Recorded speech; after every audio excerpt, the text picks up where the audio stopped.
नमस्कार दोस्तों, कैसे हैं आप सभी। एक बार फिर से आप सभी का स्वागत है वेकअप टू रियलिटी चैनल पर, जहां पर हम आपको आपकी लाइफ के प्रति अवेयर करते हैं और आपकी हेल्प करते हैं लाइफ को ट्रांसफॉर्म करने में।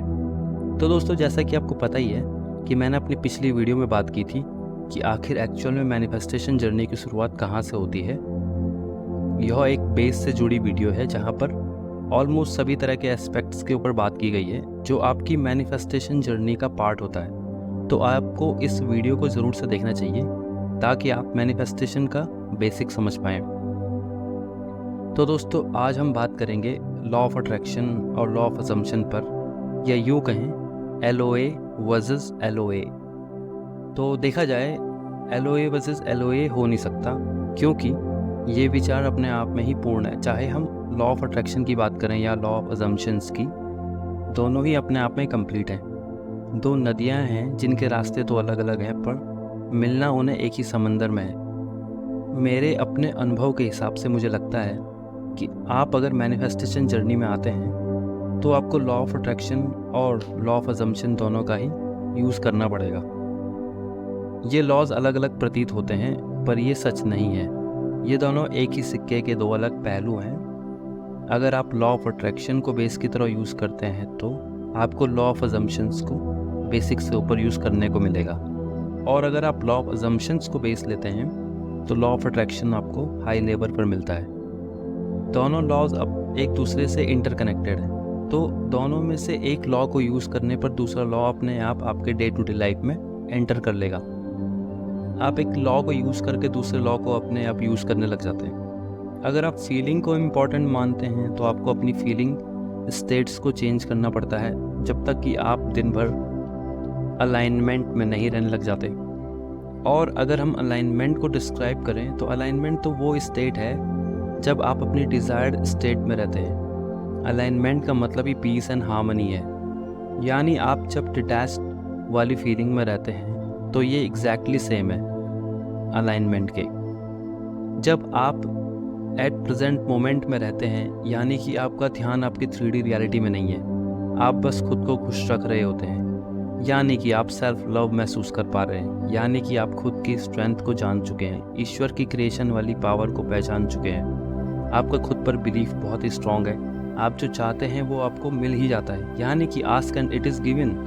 आप जानते हैं कि आपकी फीलिंग्स ही आपको आपका एंड रिजल्ट महसूस करा रहा है, और आपके एंड गोल से यह फीलिंग आ रही है। आप महसूस कर पा रहे हैं उसे, आप उसे विजुअल्स में सच होते देख पा रहे हैं, आप अफर्म कर पा रहे हैं। आपके पॉजिटिव एस्पेक्ट्स और ग्रेटिट्यूड वॉक आपकी अफर्मेशंस बन चुकी हैं। आपकी वाटर टेक्निक्स, आपकी 555 टेक्निक्स सभी अफर्मेशंस ही हैं, और सभी अफर्मेशंस आपकी इस बात पर डिपेंड है कि आप उस एक थॉट को 68 सेकेंड्स तक लगातार होल्ड कर सकते हैं या नहीं। आपकी अलाइनमेंट आपका एंड रिजल्ट है। आपका अपनी डिज़ायर से कम्प्लीटली डिटैच होना है, खुद को प्रायोरिटाइज करना है। तो आप इस तरीके से देख सकते हैं कि यहाँ पर लॉ ऑफ अट्रैक्शन और लॉ ऑफ असम्पशंस का तालमेल दिखाई दे रहा है। ऐसे बहुत से अनगिनत लिंक्स हैं जो दिखते नहीं हैं, जो दिखाते हैं कि लॉ ऑफ अट्रैक्शन और लॉ ऑफ असम्पशन एक ही है, बस फ़र्क है टर्म्स का, बाकी सब एक जैसा है। ये चीज़ें आई क्योंकि लोगों के पास ऑप्शंस होने चाहिए कि जिस भी तरीके में वो सहज महसूस करें, चाहे जिस भी नाव में वो बैठे, उनका लक्ष्य उस सागर तक पहुंचना होना चाहिए जो इन तमाम नदियों को मिलने से बना है। ऐसे ही आप जिस भी तरीके को इस्तेमाल करें अपनी मैनिफेस्टेशन जर्नी के लिए या अपनी लाइफ को बेहतर बनाने के लिए, तो आपको एक बात का खास ध्यान रखना है, वो है आपको प्रोसेस पर ट्रस्ट करना होगा। आपको इस जर्नी को एंजॉय करना सीखना होगा। आपको ये समझना होगा कि वो सब कुछ जो हो रहा है आप प्रोसेस कर रहे हो, वो सब आप ही हो, आप ही के द्वारा बनाया गया है, और आप ही इसके अपने खेल का आनंद ले रहे हो। और अगर इस अप्रोच के साथ आप इस प्रोसेस का पार्ट बनते हो तो आपको सच में पता भी नहीं चलेगा कि कब आप अपनी डिज़ायर्ड लाइफ को जीने लगे हो। ये आपके सामने कैसे और कब आ जाएगा आपको पता भी नहीं चलेगा, क्योंकि ये रिज़ल्ट इतने स्मूथ होते हैं कि अंदाज़ा भी लगा पाना मुश्किल होता है कि मेरी डिज़ायर इस तरीके से सामने आएगी। और अभी की लाइफ में जो कुछ भी हम अपनी 3D में देखते हैं, चाहे वो पॉजिटिव हो या नेगेटिव, उसका हमें भान भी नहीं रहता कि ये सब मेरा ही क्रिएशन है। और जबकि आपको तो पता ही है कि हमारी लाइफ में जो कुछ भी अभी हो रहा है वो सब हमारा ही क्रिएशन है। तो जब हम ये जानते हैं कि ये जो हो रहा है वो मैंने ही किया है, चाहे इंटेंशनली हो या अनइंटेंशनली हो, तो अगर हम हमारी लाइफ में पॉजिटिव नेगेटिव सर्कमस्टांसेस को ला सकते हैं, तो हम पॉजिटिव सर्कमस्टांसेस को भी तो अट्रैक्ट कर सकते हैं। क्या इससे सिंपल कुछ हो सकता है क्या, कि आपको बस डिज़ायर को मांगना है और भूल जाना है। Just ask and it is given. ये सच में इतना ही आसान है, मांगो और भूल जाओ। और मांगना किससे है? आप जिस भी एंटिटी में बिलीव रखते हो उससे मांगो। और अगर आपको लगता है कि किस एंटिटी से मांगो, तो इसमें कंफ्यूज नहीं करना है। जस्ट अपने डिज़ायर को ओपन एयर में बोल दो। बस आपको ये रहे कि इट्स डन, मैंने मेरा काम कर दिया है, बाकी का जो भी है वो कर देगा। That's it.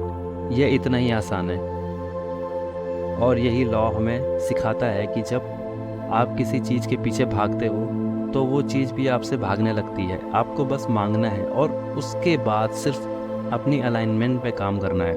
आपको खुद पर फोकस बनाए रखना है। शुरुआत में थोड़ा एफर्ट लगता है, परंतु ये आदत के ऊपर बेस्ड है। एक बार आप इसमें कंफर्टेबल फील करने लगोगे तो सब कुछ होने लगता है। तो ask and detach from the outcome and खुद को पेडेस्टल पर रख दो। आपके पास आपकी डिज़ायर खुद ही आने लगेगी। तो यहाँ पर LOA इज़ LOA है, दोनों लॉज एक ही हैं। चाहे जिसमें मज़ा आ जाए उस दिशा को पकड़ो, जो पसंद हो वो काम करो, जो तरीके से मज़ा आ रहा हो बस उसको ही करो, पर खुद पर काम करो, शुरू करो, क्योंकि यही बेस्ट वे है लाइफ को ईजी एंड एफर्टलेस बनाने का। और इन तरीक़ों को काम में लाओ। इन तरीक़ों को सीख गए तो कोई भी गोल्स इम्पॉसिबल नहीं रहेंगे। और सबसे बड़ी बात, जब आपकी अवेयरनेस बढ़ती है तो तभी आप और लोगों के जीवन में भी बदलाव ला सकते हैं, तभी आप उस समाज में कुछ कंट्रीब्यूट कर पाते हैं। तो खुद पर काम करना बहुत ज़रूरी है, खासकर अपनी अवेयरनेस पे। तो इसी के साथ आज की वीडियो यहाँ पर समाप्त होती है। अगर आपको हमारा कंटेंट इन्फॉर्मेटिव लगा हो तो प्लीज़ इस वीडियो को लाइक करें और चैनल को सब्सक्राइब करें। तो मैं मिलता हूँ आपसे हमारे नेक्स्ट वीडियो में। तब तक के लिए बाय दोस्तों, and thanks for watching this video.